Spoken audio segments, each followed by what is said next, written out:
people go into museums and think that they have to be quiet, like it's like a library or something. It's like, you don't come into the hall, be noisy. We've got touch screens, we've got interactors, we've got games on things. We've got a wonderful learning team who put together programs of activities for children so that they can engage with the hall and the Rural Life Museum as well. So come for the day. You're listening to Come Here, the podcast for and about heritage attractions, where you can discover somewhere worth visiting. I'm your host, Dr. Liz Drury, a freelance voiceover artist with a background in archaeology, specialising in voiceover for the heritage sector. Each week, I chat to someone from a different museum, historic site, gallery or cultural space about why you should visit, and exactly what you can expect when you get there. Madi Gray is the Curator of Decorative Arts at the Heritage Partnership Team of North Lincolnshire Council.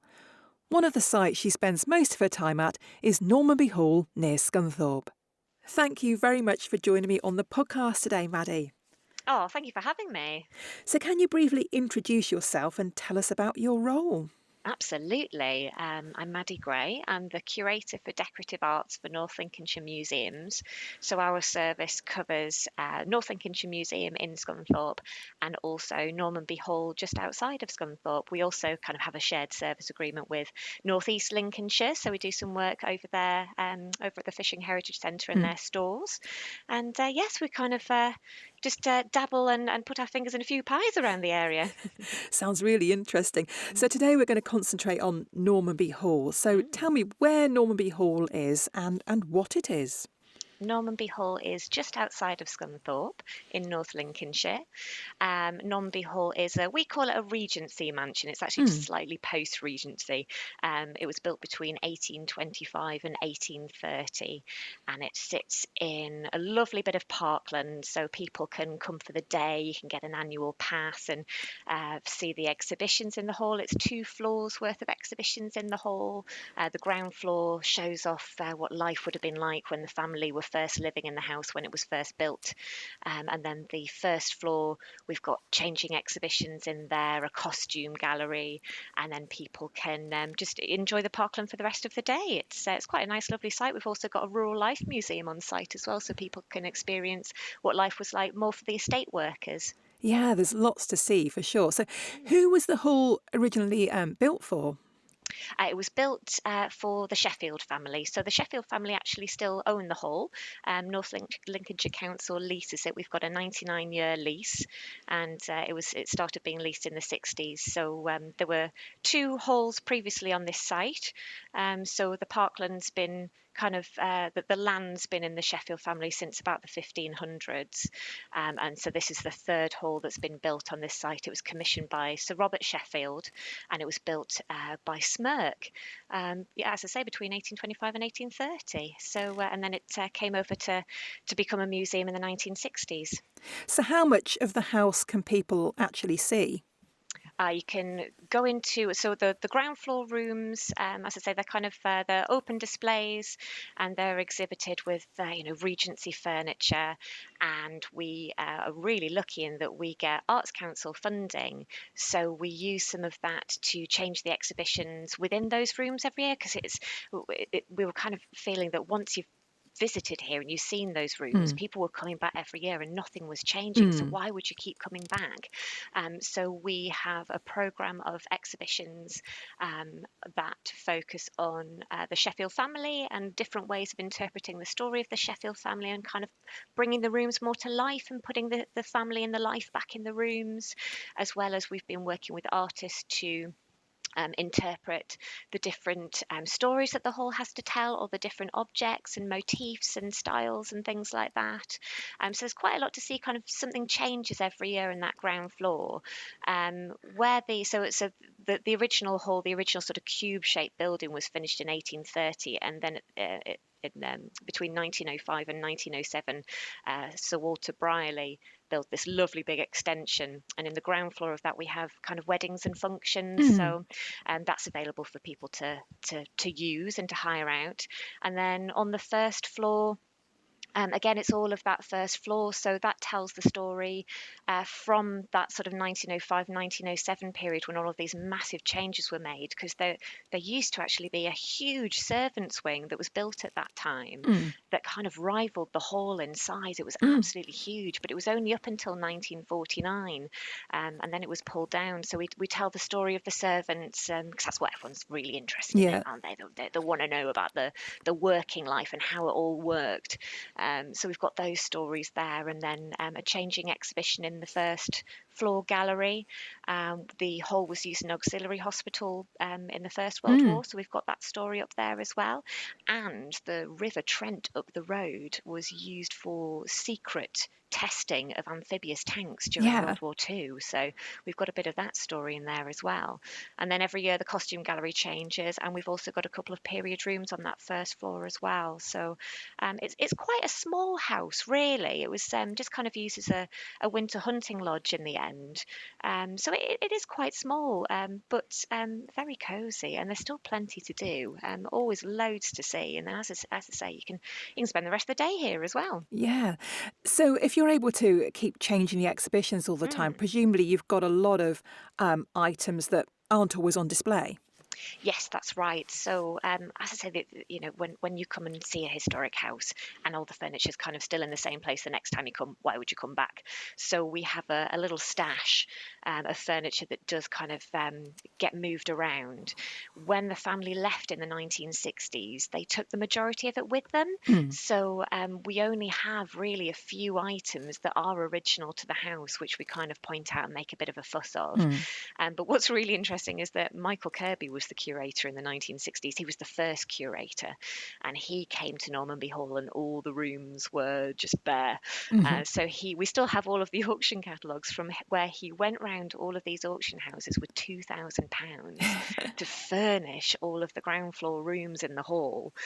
So we kind of have quite a lot of that left over, so we can swap all that around. But then occasionally something happens, and something belonging to the Sheffield family might come up at auction. So a few Mm. years ago we bought back a fire screen that was original to the hall, that I found Ah, in one of the original yeah. auction catalogues that when the family were selling things off. So that came home again. And then they've been clearing out, the Sheffield family have been clearing out in what we call the flat. They still retain Mhm. the first and second floors above the wedding and function rooms in the Brierley extension, and sometimes they have a clear out. And I got this wonderful call from Sir Reginald's PA saying, "Oh, we found some things. We think you might be interested." And it was Lady Julia, who was kind of the lady in about the 1940s. Mm. Pairs of her walking boots, Yeah.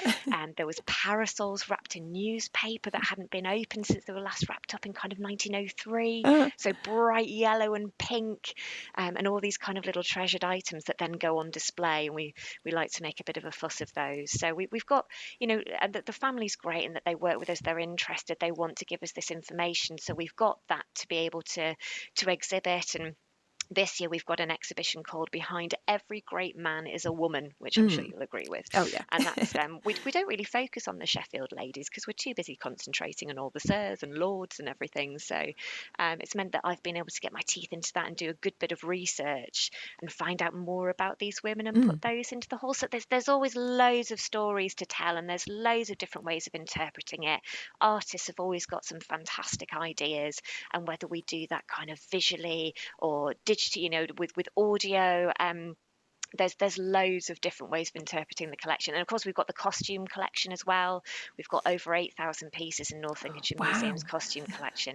So that's, I will never, I mean, I've been here 18 years, and even when I'm still here, when I'm old and wrinkly and can't get up the stairs anymore, I will still never be able to display all of the costume that we have got in those costume galleries. Yeah. And then of course we've got the first floor gallery as well. So that's really it's been a wonderful opportunity this year to exhibit some of the art collection that doesn't really see the light of day very Mm. often. So we've got an exhibition about Harold Aswood's watercolours, and he was a chap who was painting these beautiful watercolours of the local area in the 60s and 70s mainly. And that was again, another wonderful thing where I thought I'll just give a little shout out on social media and see if anyone remembers him. Mm. And I thought they'd be long out of the area, but his son and daughter got in touch. Ah, And it turns out that the whole family knew what a treasure he was. They kept everything. So now this exhibition of paintings has become an exhibition of loads of his personal mm. items as well. So, yeah, so we loan things in as well. So I don't think I'll ever run out of ideas. I've got There's loads to obviously go at. a lot of things to look at, but amongst them all, do you have a favourite object? Oh my gosh, I think, I mean, it's a very obvious one, but we've got a portrait of Emperor Otho by Rubens. And Mm. it's a very ugly painting, and that sits in the study on the ground floor. But it's got such an epic story behind it. So when Michael Kirby had his money to go and buy things from auction and furnish the ground floor rooms, he spotted this painting listed, and Mm. in the auction catalogue it said it was by School of Titian, and he went, "Oh, I think that's School of Rubens actually," and he bought it for a fiver. Yeah. And I've got the auction catalogue to prove it as well with all of his scribbles. And he took it to Michael Jaffe, who was the leading Rubens expert at the time, and he went, "Michael, that's not School of Rubens, that's Rubens himself." And it's one of a series of 12 emperors that Rubens painted for his own pleasure. He painted them from Roman Mm. coins, and they all got separated, and 9 have been found, and 3 remain missing, and we've got one of those 9. And I met Michael Kirby's daughter last year, which was an absolute pleasure. And I said, is all of this true? Is this story true? She was like, absolutely. My dad used to tell that story all the time. So I think that's probably my favourite, just because it's got such Yeah. a cool story behind it. That's wonderful. So tell me about the outside the hall now. You've got a big Mm. parkland and there's a walled garden, isn't there? There is, yes. We've got the walled garden, there's a sunken garden, and loads of parkland, like you say. And we've got accessible footpaths through all of that as well. So for buggies and for wheelchair users, it's accessible. We've also got an adapted bike as well, Oh, so yeah. that you can, if you are a wheelchair user, you can go into the bike and someone can cycle it, and then you can go through all of the paths as well. So we've kind of got regular users of those. We've got the Rural Life Museum, as I said. We've got a splash pad that's open in the summer. I've got playground. We've got Go Ape. Yes. I had a go at that last year, and I lived to tell the tale. So yeah, there's loads going on, and just as I say, just loads of open space. I've got a lad that I bring over here, and we just have a kick about with a football and the bat and ball.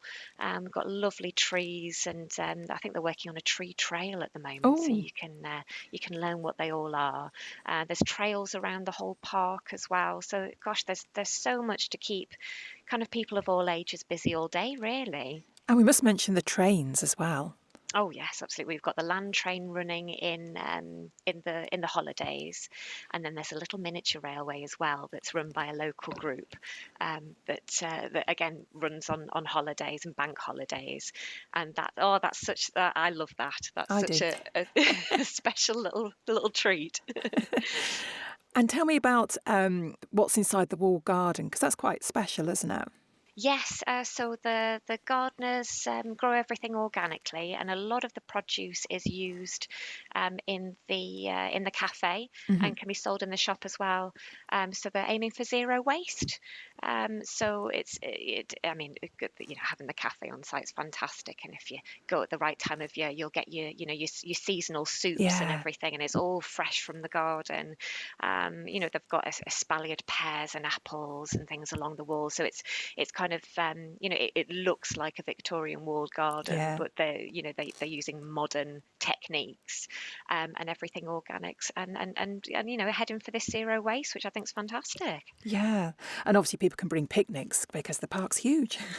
Oh, definitely, yes. Oh, absolutely, yeah. You've got your cafe where you can pick up something. You can get your cake and your tea and everything from there. There's also a little bar as well. There's the Sheffield Arms, is a little bar Mhm. where you can go and get a little takeaway enjoy alcoholic or non-alcoholic beverage, and then set yourself up with your picnic blanket on the grass, and there's plenty there, and you can go for a walk through the deer park as well.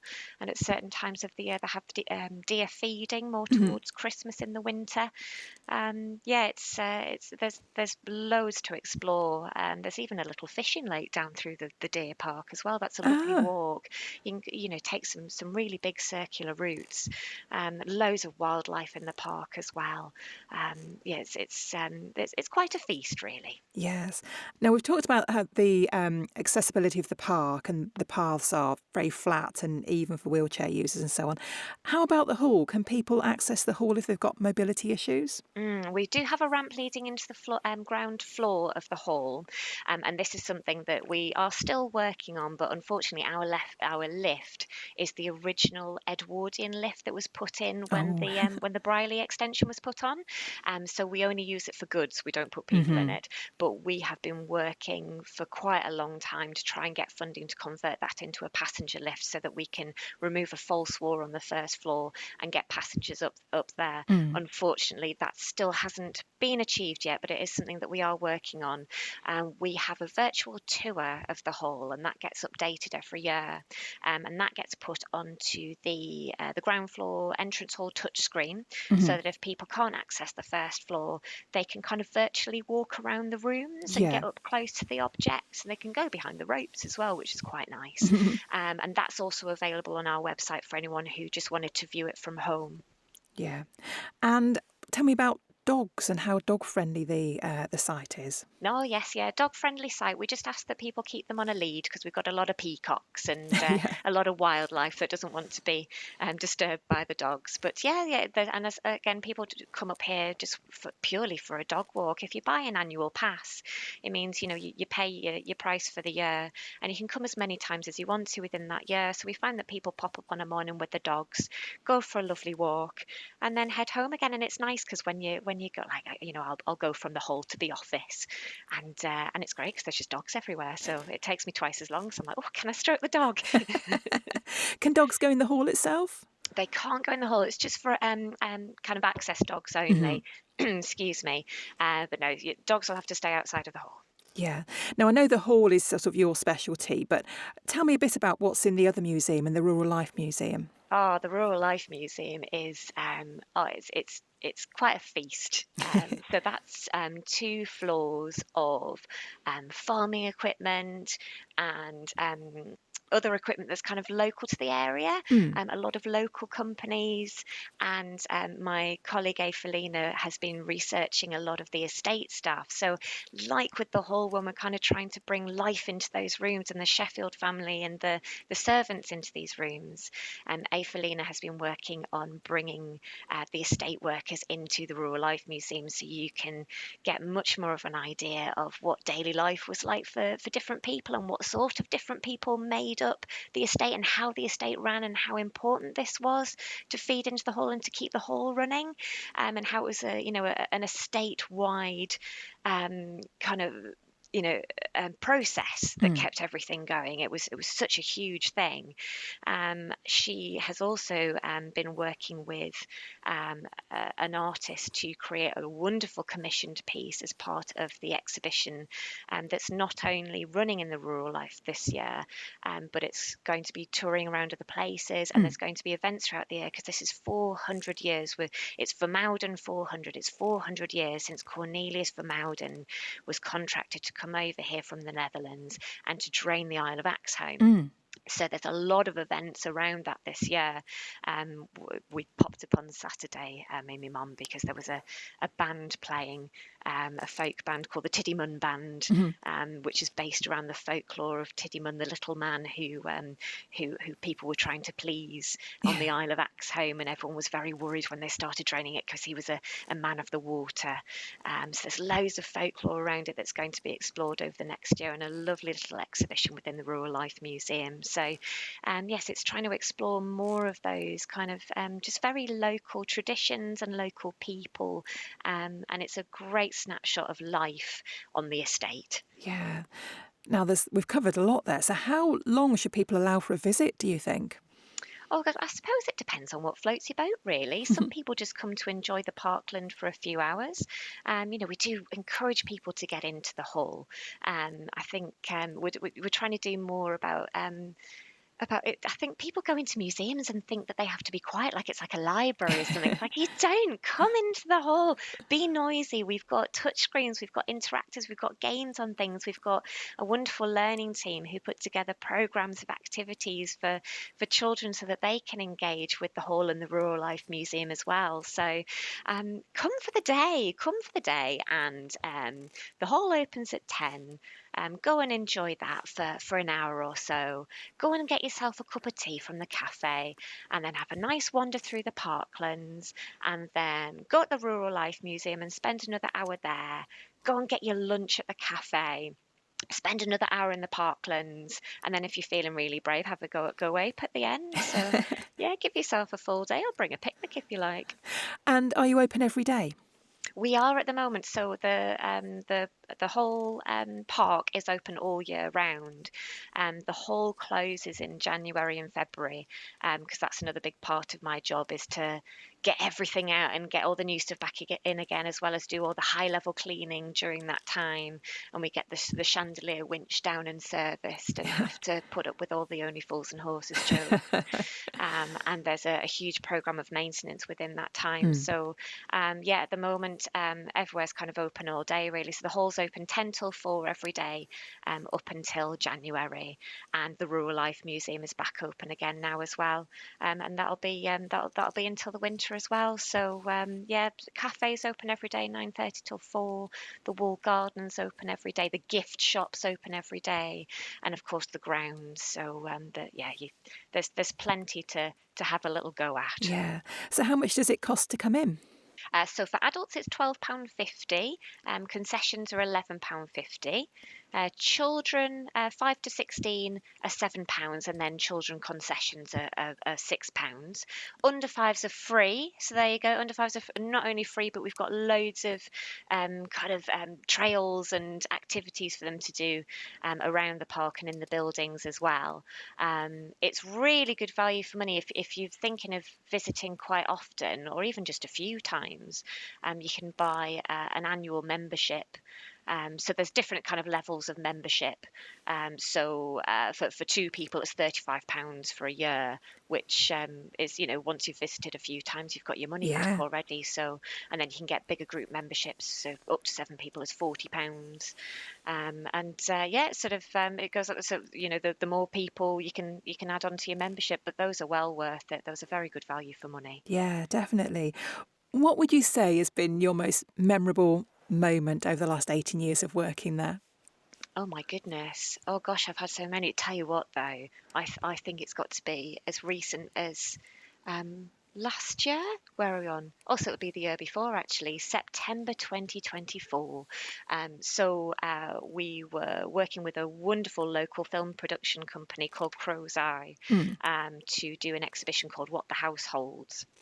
And I wanted to, again, we always try to look for different ways to put that life back into the room. So this year we've got kind of full scale cutouts of these Sheffield women in the rooms to kind of bring those to life. And what we did, the exhibition last year, was doing films for each of the rooms. So using the 1841 census, I found out who was here, and how old everyone was, and what the rooms were being used for.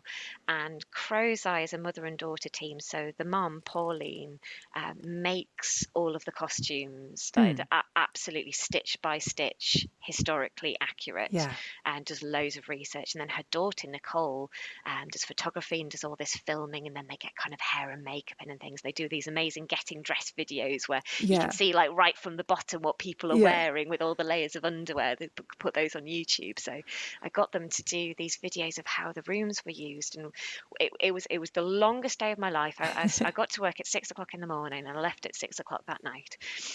and I was exhausted. I'd shipped all the original furniture that was going to be interacted with, shipped all of that out of the rooms, just put it all in the entrance hall, and brought replica furniture in that we could use.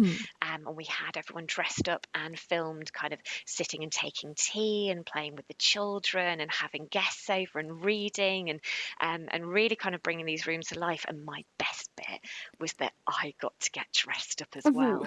So I got 2 different costumes. I got a beautiful blue day outfit. What I hadn't realised was that all the underwear was going to be accurate as well. So I kind of wished that I'd taken a last breath before they'd finished lacing me up in the corset.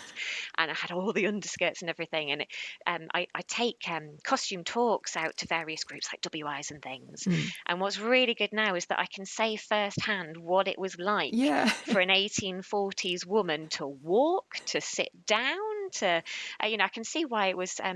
why men had to pull a lady's seat out for her, and she had to sit so carefully down and then be tucked back in again. The kind of the vulnerability of women around their costume things. It was a fantastic experience. And then got to wear a beautiful red silk with lace evening dress, and I walked into the dining room, and Nick had set it up with all the lighting and everything. We had candles, we had all the table dressed with replica food, and it took my breath away, because I was like, this is what it would have looked like. And then to sit with these wonderful people and pretend to be eating and things. We turn these into these films, and those are the great thing about the touchscreens as well, is that we can archive these things. So once an exhibition's over, we don't have to say goodbye to it. Those films stay on those touchscreens now, and we can say, look, have a little look. This is how the room would have been used in this time, and it's just another way of bringing that to life, via a different medium. And honestly, I had so much fun. I don't think I've ever slept so well afterwards. I had so much fun that day. That was really one to remember. Yeah, that sounds like the best day at work ever. Oh, yes. Well, thank you very much for being my guest, Maddie. I've really enjoyed learning all about Normanby Hall. Oh, thank you for having me. You're welcome anytime. Thanks for listening to Come Here. If you know a heritage attraction that would love to be featured, or you have a suggestion for somewhere you'd like me to cover, I'd love to hear from you. To find my email address and find out more about me, pop to my website at lizdrury.com. If you've enjoyed this episode, please do subscribe, rate and review the show. It really helps other people to find it.